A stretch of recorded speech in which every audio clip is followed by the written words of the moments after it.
আসসালামু আলাইকুম। আজকে বাসায় গ্যাস ছিল না চুলায়, তাই আজকে বাইরে থেকে হাজব্যান্ড খাবার কিনে নিয়ে আসলো। তো গ্যাস প্রায়ই থাকে না, কিন্তু আমি রাত্রে রান্না করে রাখি। কালকে আমার রান্না হয়নি, তাই আজকে হাজব্যান্ড বলল যে আমি বাইরে থেকে খাবার কিনে নিয়ে আসবো। তো এখানে হচ্ছে আমার হাজব্যান্ড খাবার কিনে নিয়ে আসছে। আর আমরা হচ্ছি পুরান ঢাকার বাসিন্দা, আমাদের বাইরের খাবার খুব প্রিয়, বা আমাদের ছেলে মেয়েদের। তো ওরা খুবই পছন্দ করে বাইরের মোরগ পোলাও, কাচ্চি, তেহারি, যেটাই হোক না, ওদের এগুলো হলেই হলো একটা। তো এখন আমি আমার ছেলেকে খাবার বেড়ে দিচ্ছি।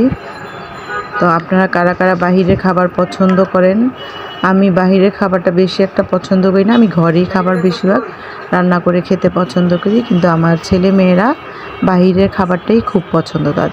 এখন সালাদগুলো নিয়ে নিলাম। তো এর মধ্যে তারা আস্ত পেঁয়াজ দিয়ে দিয়েছে, তো পেঁয়াজটা আমি কেটে নেব, কোনো সমস্যা নেই। এখন ছেলেকে বললাম যে তুমি খাও, তো সে বলল যে না, আমি হাতে খাবো না আম্মু, তুমি আমাকে খাইয়ে দাও। এখন আর কি করার, মা হয়ে যা হয় আর কি, না খাইয়ে দিয়ে তো পারি না। তো যাই হোক, এখানে বসে পড়লাম ছেলেকে খাওয়াতে, আর আপনাদের সাথে গল্প করতে করতে আমি আজকে এখানেই বিদায় নিচ্ছি।